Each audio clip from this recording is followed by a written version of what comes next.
All right, good morning, everybody. We're going to unbox a couple of knives again. This time from a company called Kansept, which I hope I'm pronouncing correctly. Make sure you let me know in the comments, though. I mean, I know you know who they are. They've been around a couple of years. My viewers are smart. They know this.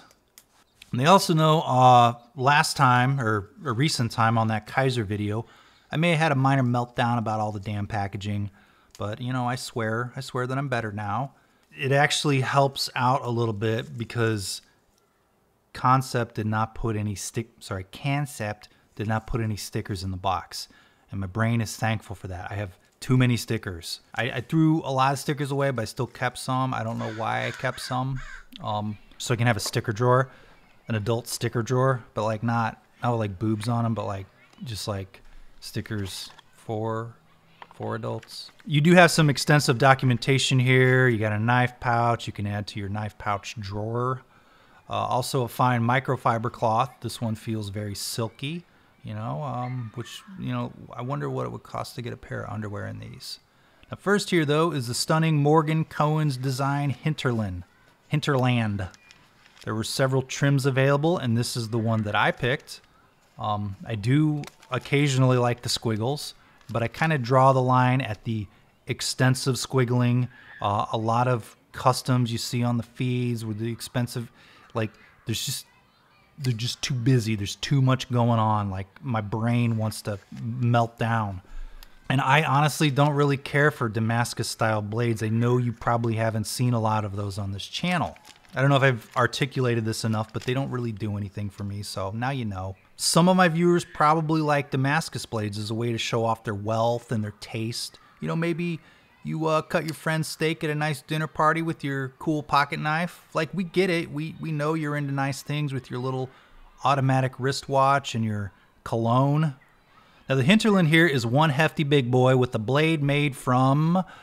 Okay, go ahead and guess. Yep, you got it. S35VN. You had three choices in a titanium frame lock. You had M390, you had S35VN, or you have Magna Cut, and you chose correctly, so kudos to you. Blade here is a flat grind and satin finished. I'd reckon it's a clip point style with a nice open-ended blood groove up top, which brings up, or as a knife community, are we past the point of correcting everyone who says blood groove under their videos? Or are we still forcing fuller on everyone like we're smarter? It's called a fuller. Now overall, this is just a stellar looking knife and it is finely finished. Every bit as nice as a Riot. Most of my Riot knives are from Sharp by Design, but you know, those are all as exquisite as you might say at your dinner party, as you would describe the non-instant mashed potatoes. He's got the little green sprinkles on top. Handle here is a titanium on titanium. You have the black washed bolster area and something known as a lightning strike finished titanium inlay scale on either side. Now, I don't know enough about all the ways we are sold titanium varieties in our knives to know what goes into a lightning strike titanium finish. Like, is it flamed? Is it layered titanium that's smashed together that ends in an ascus? Now, the good thing, though, is anyone you show this to will not know either. And they say, like, oh yeah, that looks cool. It has a depth with blues and purples that lets everyone know, hey, does this guy have his own podcast? Actually, I have a YouTube channel. If you'd like to look it up, it's Southern Style Knife and Bourbon and Coffee Guy 8. The other 7 were taken. And they say, oh, no thank you. Now the handle feels nice in the hand. While it is a touch hefty, it is about your paramilitary 2 size feeling in your hand.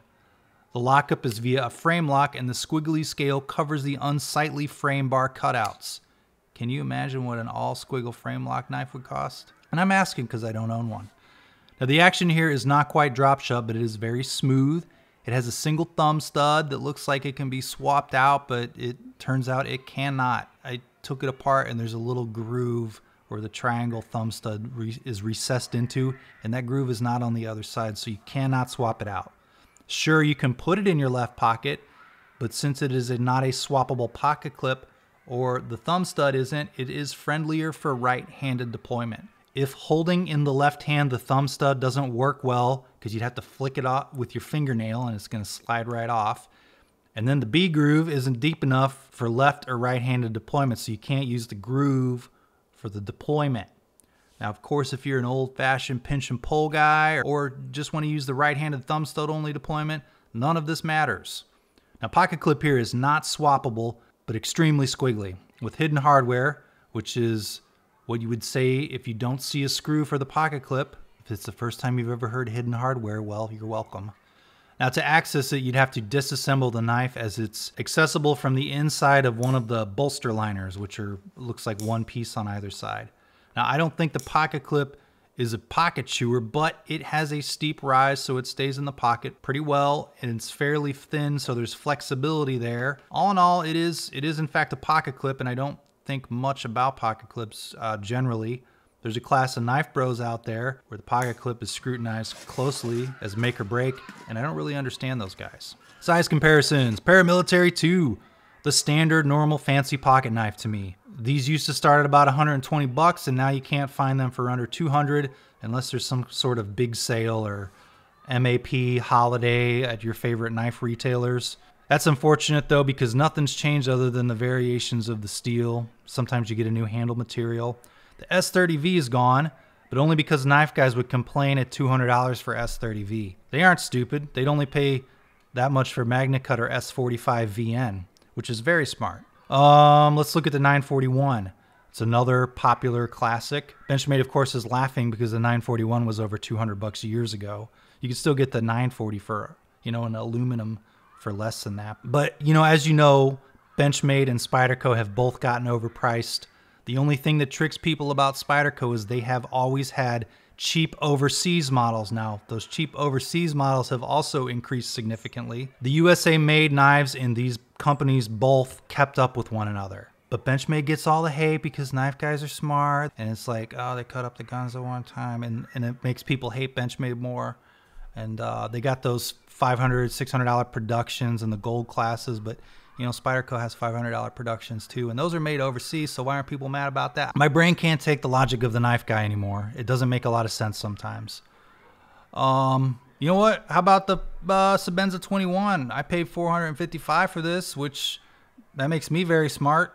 Has S35VN, carbon fiber, titanium. I think this is when the S35VN was run soft, so man, knife guys love to complain about soft steel that can be run harder.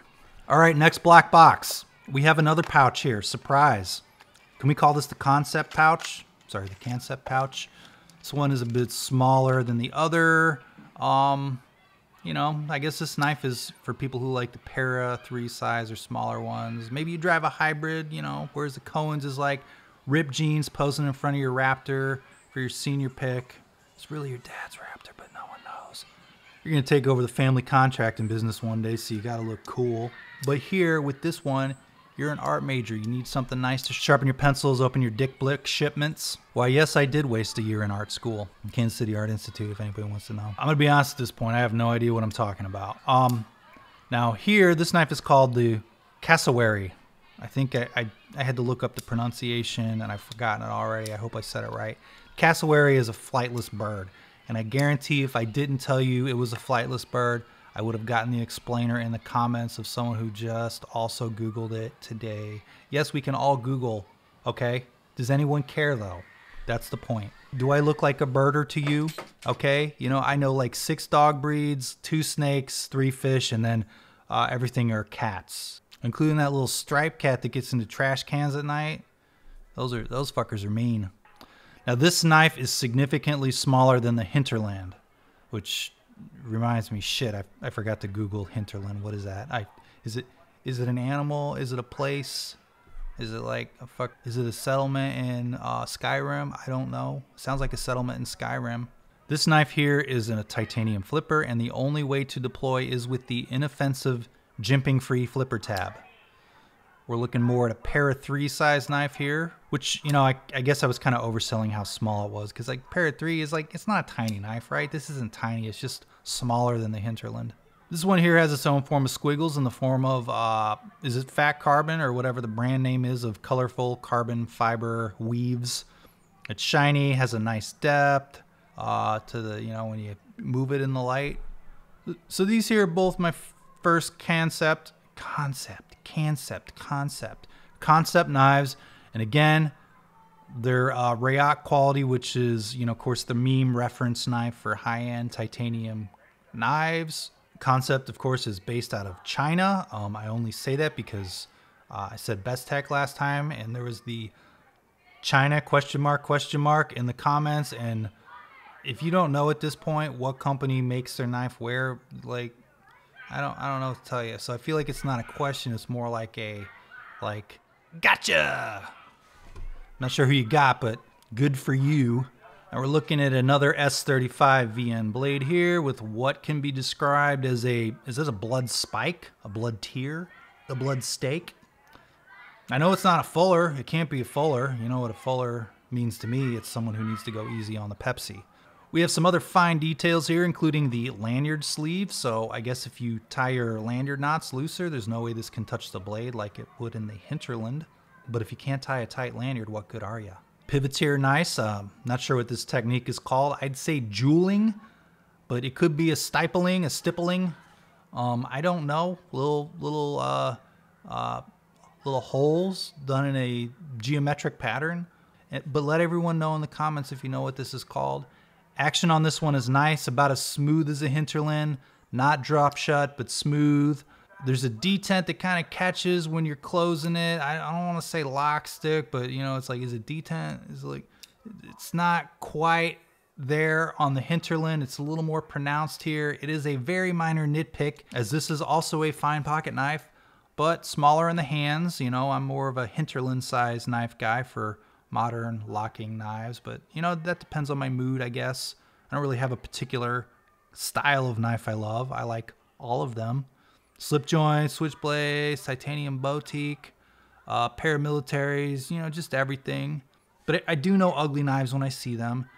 And all companies have their share, and these aren't those. Pocket clip is stay in the pocket style. There's that bump while it's smooth. I'm sure it would wear on your fine slacks if you're a fancy lad. Size comparisons, paramilitary to the favorite. This is more to see the size difference. And we're gonna go with the Para 3. You can see the size similarity here. You know about this one too. And then next to the Hinterland. All right, I think I've done enough here. Let's commence. Or is that start or finish? I think it's start. No, I think it's finish. Nope. Commencement ceremony is a graduation. Why? I don't know. Why is it called a commencement ceremony? That's what confuses me. It's a commonly Googled question, so I'm not the only idiot out there. I feel like this is a Seinfeld bit though, so let's stop.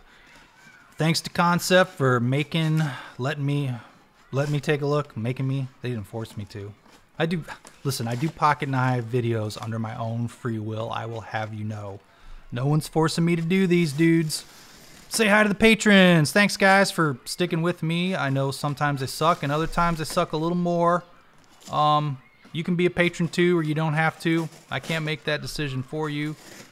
So like, subscribe, comment. I think I've written and I've talked enough. Thanks for watching.